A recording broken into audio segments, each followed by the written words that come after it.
ایک صلوات اور رضی اللہ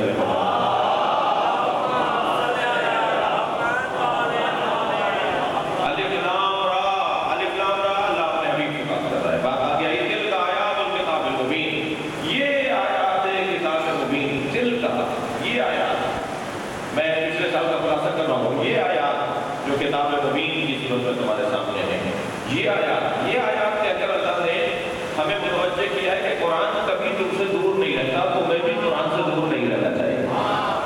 جب ہمیشہ قرآن کو بات کے کہہ رہا ہے یہ آیات یہ کا اشارہ کر رہا ہوتا ہے جو سامنے چیز رکھی ہوئی، یعنی اللہ کی طرف سے قرآن ہم سے دور نہیں ہے، جیسے خود اللہ ہم سے دور نہیں ہے، ہم سے دور ہے۔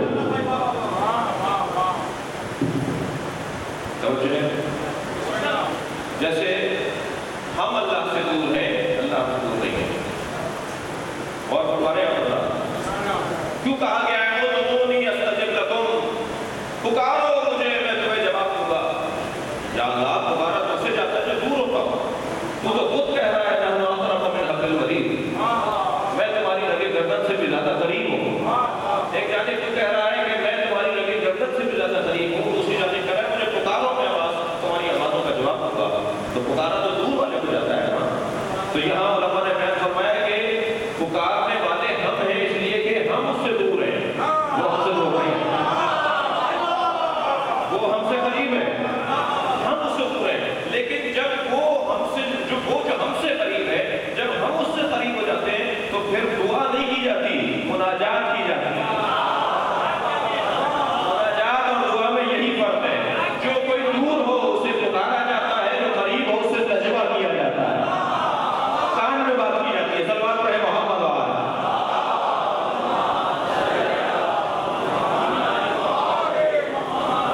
مناجات نجوہ کے خاندان سے لفظ ہے، مناجات نجوہ کہتے ہیں جو آدمی جب کان میں بات کر رہے ہو، ایک دوسرے کے کان لگا کے بات کر رہے ہو، ایک دوسرے کان لگا کے بات کر رہے ہو، تو اس کیفیت کو کہتے ہیں نجوہ۔ تو ایک وقت آتا ہے کہ پکارنے والا نجوہ کی کیفیت میں جاتا ہے، مناجات کی کیفیت میں جاتا ہے۔ تلک آیات کتاب مبین، یہ آیات کتاب مبین، الف لام را، یہ آیات کتاب مبین، انا انزلناہ قرآنا عربیا لعلکم تعقلون، ہم نے اسے نازل کیا ہے پڑھی جانے والی کتاب جو عربی میں ہے۔ قرآن یعنی جسے پڑھا جائے۔ اب اگر قرآن رکھا ہوا ہو اور پڑھا نہ جا رہا ہو تو پھر وہ قرآن نہیں ہے، یعنی میں نے اسے قرآن مانا ہی نہیں ہے۔ قرآن تو جب میں مانوں گا اسے جب میں اسے پڑھوں گا۔ اِنَّا أَنزَلْنَاهُ قُرْآنًا عَرَبِيًّا لَعَلَّكُمْ تَعْقِلُونَ، ہم نے ان آیات کتاب مبین کو پڑھنے والی کتاب کی صورت میں نازل کر دیا عربی زبان کے اندر۔ کیوں عربی زبان کے اندر؟ فارسی میں کیوں نازل کیا، سنسکرت میں کیوں نازل کیا، ہندی زبان پرانی ہے اس میں کیوں نازل نہیں کیا اللہ نے؟ جی عبرانی زبان میں اللہ نے نازل کیوں نہیں کیا؟ اور بہت ساری زبانیں ہیں جو جن کی تاریخ بہت قدیم ہے، پرانی زبانیں ہیں۔ چلے دوسرے کے لیے ہماری عمر ابھی چھوٹی ہے کہ ہم زیادہ 150 سال پرانے ہیں، ہماری زبان اردو جو ہے بہت 250-300 سال پرانی زبان ہے۔ تو ہم تو ابھی بچے ہیں تاریخ زبان میں، لیکن جو صدیوں ہزاروں سال پرانے زمانے ہیں ان پر کیوں نہیں اللہ نے ان میں کیوں نہیں نازل کیا؟ ہم نے تقریباً 10 علتیں پچھلی دفعہ بتائی تھی کہ یہ وجہ ہے جو اللہ نے قرآن کو عربی میں نازل کیا ہے، کسی اور زبان میں نازل نہیں کیا۔ 2-3 سو لیجیے آپ، ایک سلوات پڑھ کے محمد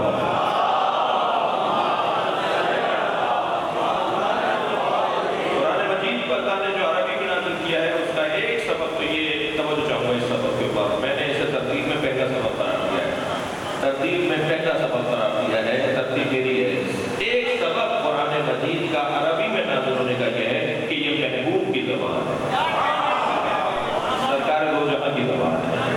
اللہ جس سے سلوات پڑھنے نبی کی زبان،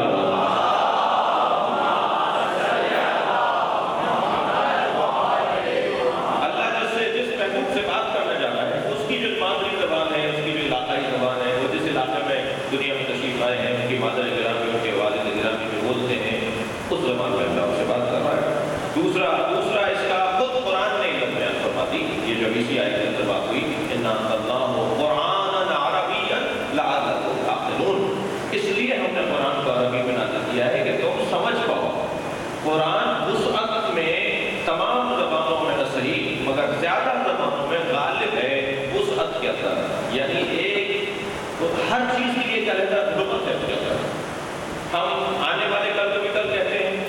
گزرنے والے کل کبھی کرتے تھے. کتنی تنگی ہے ہماری زبان میں.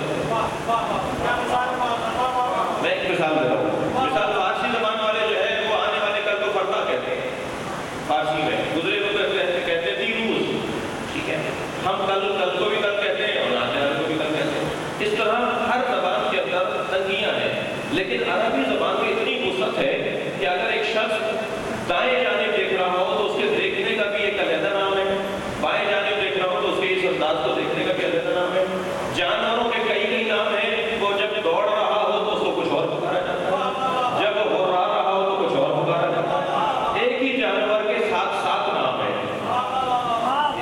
جی, تو یہ عربی کی وسعت جو ہے, جو زبان زیادہ وسیع ہوگی, مثلا بڑے ہی گہرے پیغامات آپ کو دینے ہیں, بڑے ہی سنگین گفتگو آپ کو کرنی ہے, فلسفیاں میں گفتگو کرنی ہے. جس زبان میں آپ گفتگو کرنے جا رہے ہیں اس زبان کے اندر طاقت ہی نہیں ہے کہ وہ آپ کے مطلب کو بیان کر پائے. میں ایک بات اپنی روشن کرنا چاہ رہا ہوں. مثال کے طور پر آپ بہت ہی گہری بات کرنے جا رہے ہیں, اتنی سنگین گفتگو کرنے جا رہے ہیں کہ جس اب آپ سے کہا کہ انگریزی میں بات کیجیے گا, آپ نے کہا جی انگریزی میں وہ الفاظ ہی نہیں ملیں گے مجھے جو میرا معافی زمین میں بیان کرے. آپ سے کہا کہ اردو میں بیان کرے, آپ کہیں گے اردو میں اتنی وسعت ہی نہیں ہے جو میں بیان کر پاؤں. تو کون سی زبان کا انتخاب کیا جائے جو انتہائی گہری باتوں کو آسانی کے ساتھ بیان کر دے؟ زبان عربی زبان ہے. لعلکم تعقلون, تاکہ ان تک بات پہنچ پائے. عربی زبان کا قرآن کو نازل کرنا اس وجہ سے نہیں تھا کہ کوئی معاذ اللہ اللہ کا کسی عربی سے کوئی پڑوس ہے, اللہ کے عرب لوگ دوست ہیں, اللہ کے عرب لوگ رشتے دار ہیں. ایسی کوئی بات نہیں ہے. اللہ کے لیے ان تصورات کا لانا اور اس کو برباد کرنا شان ہے پروردگار کے خلاف. اس لیے ہم نے قرآن کو عربی میں نازل کیا کہ یہ وسعت رکھتی ہے سمجھانے میں اور سمجھنے میں, اس کے اندر ظرفیت بہت زیادہ ہے. دوسری بات یہ کہ عربی جو ہے وہ پرانی زبان ہے, اور پرانی زبان حتیٰ حضرت اسماعیل کو بھی پروردگار عالم ارشاد فرما رہا ہے کہ الہما اسماعیل ھذا اللسان العربی الہاما, ہم نے اسماعیل کو بھی جو الہام کیے ہیں وہ اسی عربی زبان کو الہام کیے ہیں.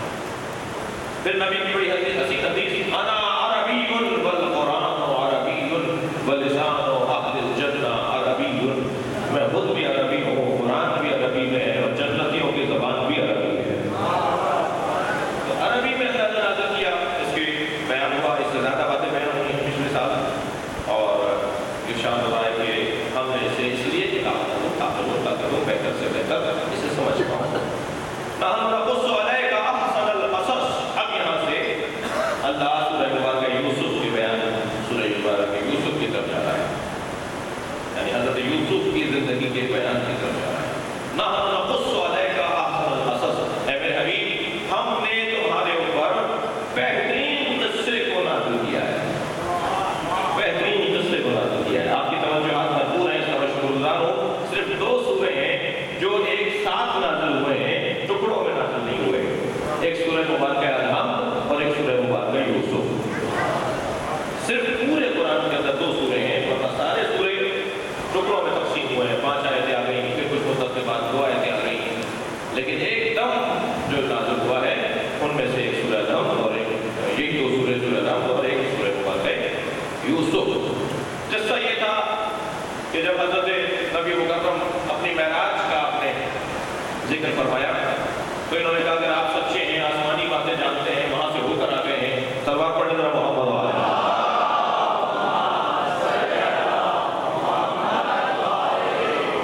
تو یہودی علماء جمع ہوئے اور انہوں نے کہا کہ کیا حضرت یوسف کے واقعے کو آپ جانتے ہیں کہ یوسف کے ساتھ کیا ہوا, کون تھے یوسف, کیا ہوا یوسف کے ساتھ, کس نے کیا کیا, سارا قصہ بتایا آپ کو.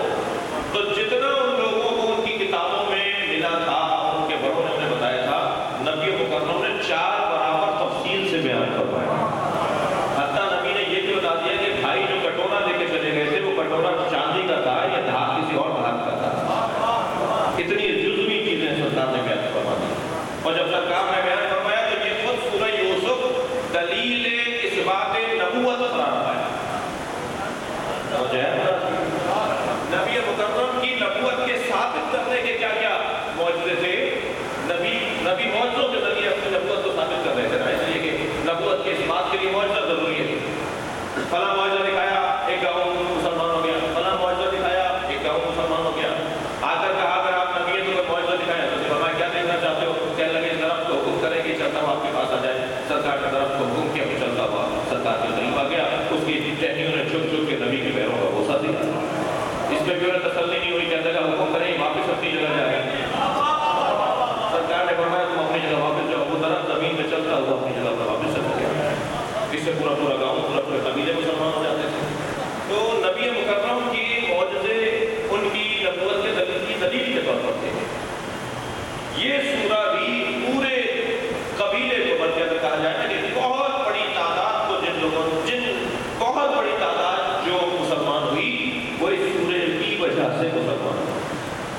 کہ نبی نے ہزاروں سال پرانا قصہ اس کی جزویات کے تحت بتایا کہ کیسے بھائیوں نے بھائی کو اپنے کنویں میں ڈالا اور کنویں میں جو ہے وہ کنواں بالکل ہموار نہیں تھا، کہیں سے وہ نشیب میں تھا، دیوار اس کی کہیں سے وہ آگے نکلا ہوا کنواں تھا، تو حضرت یوسف جو ہے وہ غیبات الجب کنویں کے اندر جو طاقتیں بنی ہوئی تھیں ان میں جا کے حضرت یوسف بیٹھے، جب پھینکے گئے تو جب جا کے بیٹھ گئے، سانپ بچھو نکلنے لگے اور وہ ماحول کنویں میں حضرت یوسف نے دیکھا تو اس وقت اللہ سے مناجات شروع کی کہ اللہ میری مدد فرما۔ تو جبریل نازل ہوئے اور کہا کہ تمہیں مدد چاہیے، اپنا ہاتھ پھیلا کے دیکھو، تمہارے ہاتھ میں 14 بند ہیں، اللہ نے ساری کائنات 14 کی وجہ سے بنایا، یہ 14 بند ہے تمہاری انگلیوں میں، 5 انگلیوں میں 14 بند ہیں، تو اللہ نے پوری کائنات 14 کی وجہ سے بنائی ہے، اللہ کو واسطہ دو ان 14 کا، اللہ تمہیں نجات عطا کرے گا۔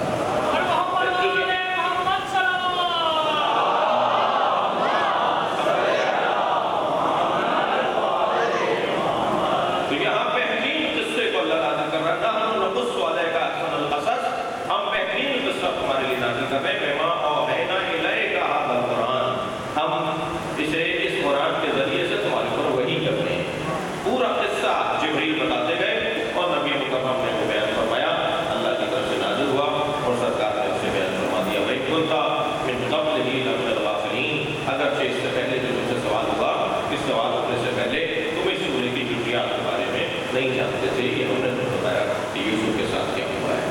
ہم اس کے اوپر تفصیل سے بات کر چکے ہیں اور احسن القصص کہہ کر اللہ نے اس سورے اس قصے کو بیان کیا ہے، اس لیے کہ اس کے اندر 40 سے زیادہ پچھلے دفعہ بیان میں 40 سے زیادہ درس پائے جاتے ہیں اس پورے واقعے کے اندر، اس پورے سورے کے اندر۔ اللہ کی ولایت بہت بڑا پیغام، اللہ کی ولایت کس کے اوپر بھروسہ کر کے حضرت یعقوب بھائیوں کے حوالے کر رہے ہیں جی؟ حضرت یوسف کس پر بھروسہ کر کے کنویں کے اندر مطمئن ہے؟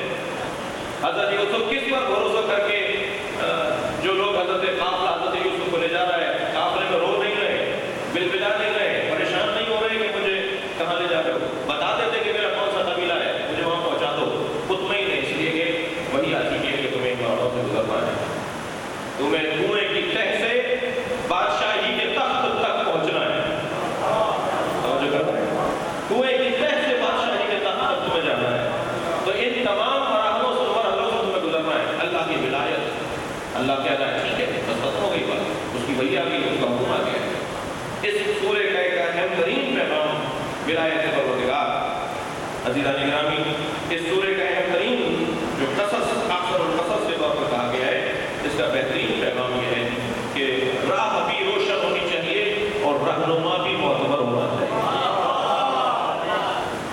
اس لیے کہ اگر راہ معتبر ہو، روشن ہو اور رہنما معتبر نہ ہو تو پھر وہی ہوتا ہے جو آج مسلمانوں کا حال ہو رہا ہے۔ راہ تو معین تھی، اسلام پر چلنا یہ راہ ہے، مگر رہنما کا بھی معتبر ہونا ضروری ہے۔ اسی طرح راہ اگر معلوم نہیں ہے تو کم سے کم رہنما کا معتبر ہونا ضروری ہے، پھر مقصد کا روشن ہونا ضروری ہے۔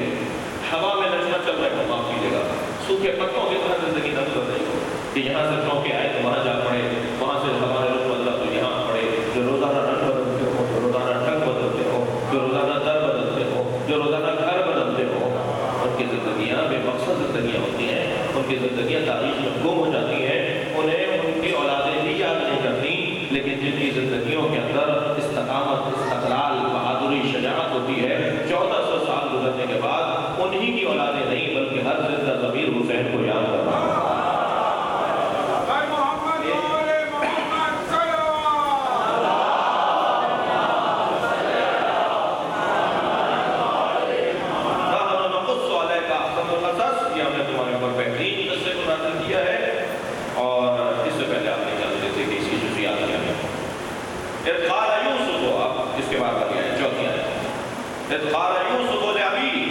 جب یاد کرو اے نبی، یہ جو ہم لوگ پر بہترین قصہ نازل کر رہے ہیں، یہ قصہ اب ہم تمہیں یاد دلا رہے ہیں کہ کیا ہوا تھا۔ قال یوسف لأبیہ، جب یوسف نے اپنے بابا یعقوب سے کہا، کیا کہا؟ یا ابت، اے بابا، انی رأیت احد عشر کوکبا والشمس والقمر رأیتهم لی ساجدین، بابا میں نے خواب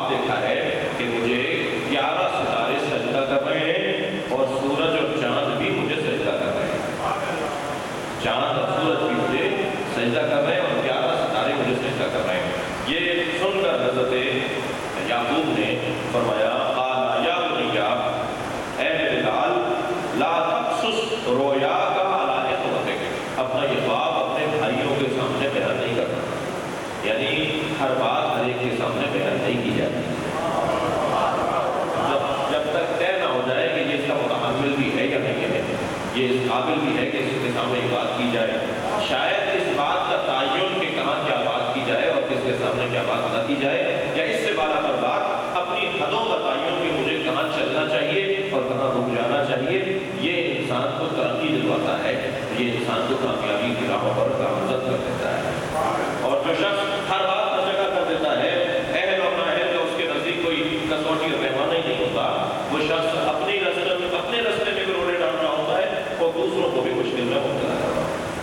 لہٰذا یہ پیغام دیا، یا بنیا اے میرے لال، اب لب و لہجہ کتنا پیارا ہے، یا بنیا اے میرے لال، لا تقصص رؤیاک علی اخوتک، اپنے بھائیوں کے سامنے اپنے خواب کو بیان نہیں کرنا، فیکید لک کیدا، اس لیے کہ تمہارے خلاف پھر یہ سازش کریں گے، اس لیے کہ جب نااہل کو کوئی چیز بتا دی جائے تو پھر وہ تو جانتا نہیں ہے، پھر وہ سازشیں کرتا ہے، ان الشیطان للانسان عدو مبین، اور شیطان کرواتا ہے یہ کام اس سے، وہ جو سازشیں کرتا ہے، جو اپنے بھائی کے خلاف الزامات کرتا ہے، وہ شیطان سے یہ کام کرواتا ہے، اور شیطان انسان کے لیے کھلا ہوا دشمن ہے۔ یہاں گفتگو رہی پچھلی دفعہ کہ نحن نقص علیک احسن القصص بما اوحینا الیک ھذا القرآن، اور حضرت اذ قال یوسف لابیہ، حضرت یوسف نے بابا سے کہا کہ میں 11 ستاروں کو دیکھ رہا ہوں اور چاند اور سورج کو دیکھتا ہوں کہ مجھے سجدہ کر رہے ہیں۔ اس پر ہم نے بڑی تفصیل سے گفتگو کی تھی کہ یہ سجدہ کون سا سجدہ ہے۔ یہ حضرت یوسف نے جو دیکھا 11 ستارے، ان کے 11 ستاروں سے مراد 11 بھائی ہیں حضرت یوسف کے۔ حضرت یوسف کے کتنے بھائی تھے؟ 11 بھائی تھے، 12ویں وہ خود تھے، 12ویں وہ خود تھے، اور حضرت یعقوب جو 12ویں کا انتظار کر رہے تھے وہ غیبت کی تو حالت میں تھے، یعنی ان کے زندہ ہونے کا یقین تھا مگر دیدار کے مشتاق تھے۔ یہی کیفیت اس وقت ملت جعفریہ کی ہے کہ ہم امام زمانہ کے زندہ ہونے کا یقین رکھتے ہیں مگر دیدار کے مشتاق۔ وہ جو 11